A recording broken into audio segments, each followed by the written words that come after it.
Capítulo 17. 6 dias depois, tomou Jesus consigo a Pedro e aos irmãos Tiago e João e os levou em particular a um monte alto. E foi transfigurado diante deles.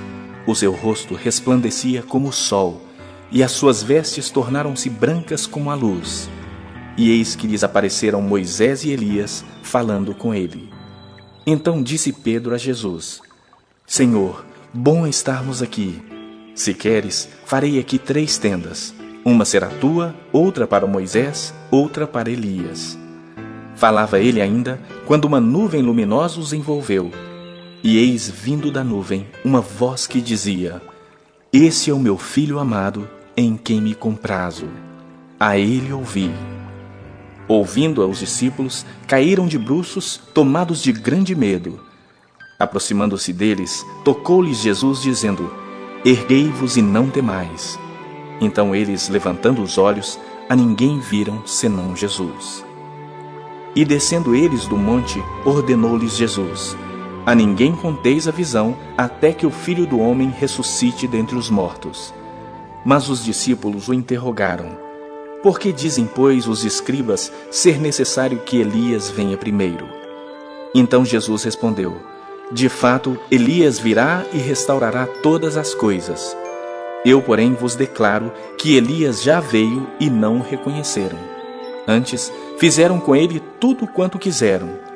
Assim também o Filho do Homem há de padecer nas mãos deles. Então os discípulos entenderam que lhes falara a respeito de João Batista. E quando chegaram para junto da multidão, aproximou-se dele um homem que se ajoelhou e disse: Senhor, compadece-te de meu filho, porque é lunático e sofre muito, pois muitas vezes cai no fogo e outras muitas na água. Apresentei-o a teus discípulos, mas eles não puderam curá-lo. Jesus exclamou: Ó geração incrédula e perversa, até quando estarei convosco? Até quando vos sofrerei? Trazei-me aqui o menino. E Jesus repreendeu o demônio, e este saiu do menino, e desde aquela hora ficou o menino curado. Então, os discípulos, aproximando-se de Jesus, perguntaram em particular: Por que motivo não podemos nós expulsá-lo? E ele lhes respondeu: Por causa da pequenez da vossa fé. Pois em verdade vos digo que se tiverdes fé como um grão de mostarda, direis a este monte: Passa daqui para acolá, e ele passará. Nada vos será impossível. Mas esta casta não se expele senão por meio de oração e jejum. Reunidos eles na Galileia, disse-lhes Jesus: O Filho do Homem está para ser entregue nas mãos dos homens, e estes o matarão, mas ao 3º dia ressuscitará. Então os discípulos se entristeceram grandemente. Tendo eles chegado a Cafarnaum, dirigiram-se a Pedro os que cobravam o imposto das 2 dracmas e perguntaram: Não paga o vosso mestre as 2 dracmas? Sim, respondeu ele. Ao entrar Pedro em casa, Jesus se lhe antecipou, dizendo: Simão, que te parece? De quem cobram os reis da terra impostos ou tributo? Dos seus filhos ou dos estranhos? Respondendo Pedro: Dos estranhos, Jesus lhe disse: Logo estão isentos os filhos. Mas para que não os escandalizemos, vai ao mar, lança o anzol, e o primeiro peixe que fisgar, tira-o, e abrindo-lhe a boca, acharás um estáter. Toma-o e entrega-lhes por mim e por ti. Capítulo 18. Naquela hora, aproximaram-se de Jesus os discípulos, perguntando: Quem é porventura o maior no reino dos céus? E Jesus, chamando uma criança, colocou-a no meio deles, e disse: Em verdade vos digo, que se não vos converterdes e não vos tornardes como crianças, de modo algum entrareis no reino dos céus. Portanto, aquele que se humilhar como esta criança, esse é o maior no reino dos céus. E quem receber uma criança tal como esta em meu nome, a mim me recebe. Qualquer, porém, que fizer tropeçar a um destes pequeninos que creem em mim, melhor lhe fora que se lhe pendurasse ao pescoço uma grande pedra de moinho e fosse afogado na profundeza do mar. Ai do mundo por causa dos escândalos, porque é inevitável que venham escândalos, mas ai do homem pelo qual vêm os escândalos. Portanto, se a tua mão ou o teu pé te faz tropeçar, corta-o e lança-o fora de ti. Melhor é entrares na vida manco ou aleijado, do que tendo 2 mãos ou 2 pés, seres lançado no fogo eterno. Se um dos teus olhos te faz tropeçar, arranca-o e lança-o fora de ti. Melhor é entrares na vida com um só dos teus olhos, do que tendo 2, seres lançado no inferno de fogo. Vede, não desprezeis a qualquer destes pequeninos, porque eu vos afirmo que os seus anjos nos céus veem incessantemente a face do meu Pai Celeste. Porque o Filho do Homem veio salvar o que estava perdido. Que vos parece? Se um homem tiver 100 ovelhas e uma delas se extraviar, não deixará ele nos montes as 99, indo procurar a que se extraviou?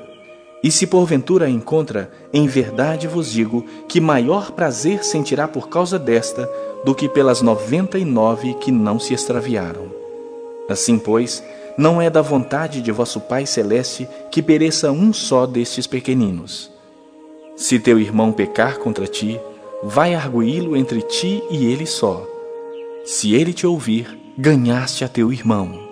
Se, porém, não te ouvir, toma ainda contigo 1 ou 2 pessoas, para que, pelo depoimento de 2 ou 3 testemunhas, toda a palavra se estabeleça. E se ele não os atender, dize-o à igreja. E se recusar ouvir também a igreja, considera-o como gentio e publicano. Em verdade vos digo que tudo que ligardes na terra terá sido ligado nos céus, e tudo que desligardes na terra terá sido desligado nos céus. Em verdade também vos digo que se 2 dentre vós sobre a terra concordarem a respeito de qualquer coisa que porventura pedirem, ser-lhes-á concedida por meu Pai que está nos céus. Porque onde estiverem 2 ou 3 reunidos em meu nome, ali estou no meio deles. Então Pedro, aproximando-se, lhe perguntou: Senhor, até quantas vezes meu irmão pecará contra mim que eu lhe perdoe? Até 7 vezes? Respondeu-lhe Jesus: Não te digo que até 7 vezes, mas até 70 vezes 7. Por isso, o reino dos céus é semelhante a um rei que resolveu ajustar contas com seus servos. E passando a fazê-lo, trouxeram-lhe um que lhe devia 10.000 talentos. Não tendo ele, porém, com que pagar, ordenou o Senhor que fosse vendido ele, a mulher, os filhos e tudo quanto possuía, e que a dívida fosse paga. Então o servo, prostrando-se reverente, rogou: Sê paciente comigo, e tudo te pagarei. E o senhor daquele servo, compadecendo-se, mandou-o embora e perdoou-lhe a dívida. Saindo, porém, aquele servo, encontrou um dos seus conservos que lhe devia 100 denários, e agarrando-o, o sufocava, dizendo: Paga-me o que me deves. Então o seu conservo, caindo-lhe aos pés, lhe implorava: Sê paciente comigo e te pagarei. Ele, entretanto, não quis. Antes, indo-se, o lançou na prisão até que saldasse a dívida. Vendo os seus companheiros o que se havia passado, entristeceram-se muito e foram relatar ao seu senhor tudo o que acontecera. Então o seu senhor, chamando-o, lhe disse: Servo malvado, perdoei-te aquela dívida toda porque me suplicaste. Não devias tu igualmente compadecer-te do teu servo, como também eu me compadeci de ti? E, indignando-se, o seu senhor o entregou aos verdugos até que lhe pagasse toda a dívida. Assim também meu Pai Celeste vos fará, se do íntimo não perdoardes cada um a seu irmão.